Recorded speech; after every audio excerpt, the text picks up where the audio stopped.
subtracting integers. Well, first of all, we have learned how to add integers. And the good news is subtracting integers is basically addition in disguise. And let me show you what I mean.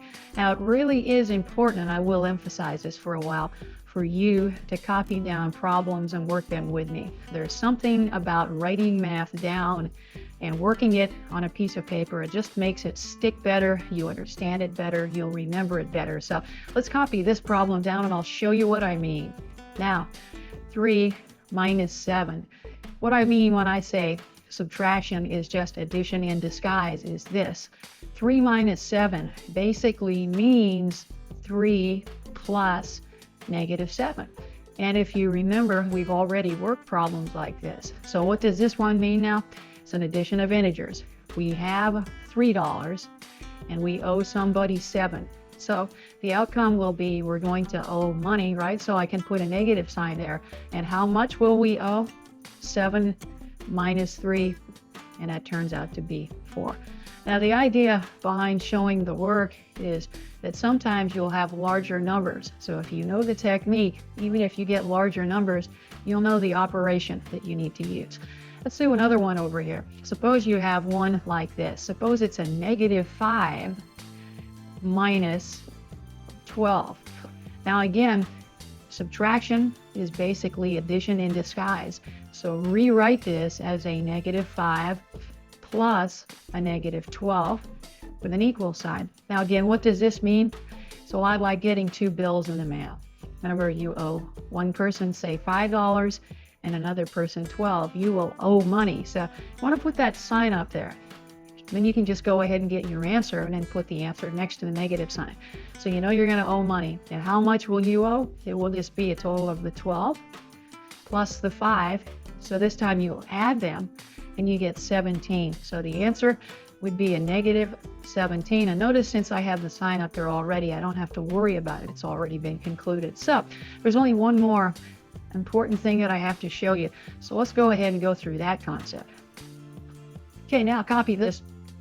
We have a -3 minus a -7, an equal sign. Now this time you have 2 negative signs in a row, but basically -3 minus a -7. When you have a double negative sign like this, all you have to remember is that's the same as a plus. So this would really be -3 plus 7. And the negative of a negative is a plus. That's basically the idea. So now we have our typical addition problem. We have $7, we owe somebody 3. So the outcome will be a positive, right? I'll put a plus sign there. And how much will we have left over? It's going to be a 7 minus a 3, and that would be 4. So the answer, +4. So again, the key concept is double negative. And kind of think of that as the negative of a negative, and that in turn is equal to a positive. So now I think you're ready to go ahead and let's see if we can apply this to some combination problems where you have some addition, some subtraction, and just kind of tie all of the addition and subtraction of integers together. So let's do a few examples together. Okay, first one, let's copy this down and we'll work it together. We have a -7 plus 6 -9, and let's finish this up with the negative of a -3. So now what we want to do, we've got it copied down. Make sure you have it on your paper too, and let's just recopy this and simplify it as we go. There's nothing you can do to the -7, so we're left with a -7 plus 6. Now what about the -9? Let's rewrite that as plus a -9, right? And then if you remember on the last term up here, the negative of a -3 would be a +3. So now all we can do next is collect our positive integers and then collect our negative integers and break it down into 2, get our answer. So again, let's put a line over the positive, line over the positive. You could always put a little circle around the negatives. I just like to identify them clearly, and that helps. So what's the total of the 2 positive integers? 6 plus 3. Well, that's going to be a 9, right? Make sure you copy with me here. Now, what about the negatives? We owe 7 and we owe 9. So we owe 9 plus 7, which would be 16. And now we can get our answer. So now we've gotten it down to 2 numbers. We have $9.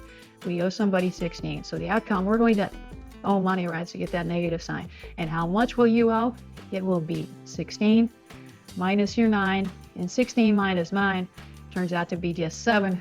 So you're left, your final answer, -7. So see what I mean?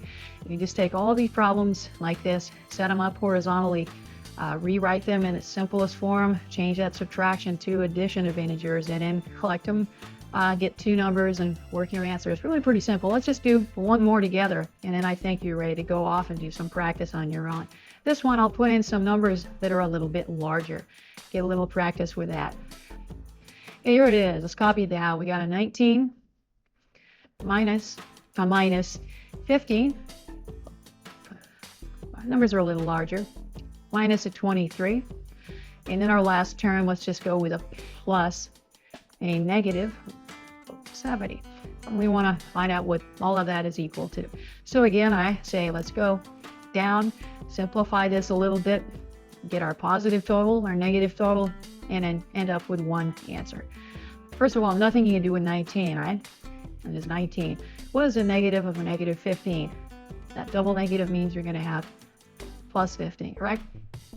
Now, minus 23, remember that's the same as plus a negative 23, and I said at the beginning that subtraction is just addition in disguise. And then we have plus a negative 70, and we're ready to collect some terms here. So it looks as though we've got a positive 19, positive 15, negative 23, negative 70. So this time you might want to do your work on the side of the page. And what I mean by that is you've got a 19 and a 15. You want to collect those, and you want to make sure you don't get the incorrect answer. So 9 plus 5 is 14, and we'll carry the 1, and that gives us, what, 34. So positive total 34, right? Now we're all set to get the negative total. We owe 23, we owe 70. It's a fairly easy one, but we're going to owe a total of 23 plus 70, correct? And that turns out to be like, what, a 93. So that means, there it is. Now we've broken it down into two integers. You have $34, but you owe 93. You will owe some money, right? So I get that negative sign now. How much will you owe? It's going to be the difference of 93 and 34. So we'll subtract, do a little regrouping carefully here. 8. So we have 13 minus 4. That's going to be a 9. And then an 8 minus a 3 is a 5. So our final answer is going to be a negative 59. So good job. You now know how to add and subtract integers, and you can work them in all kinds of combinations. So excellent. Do some practice, and I'll see you next time.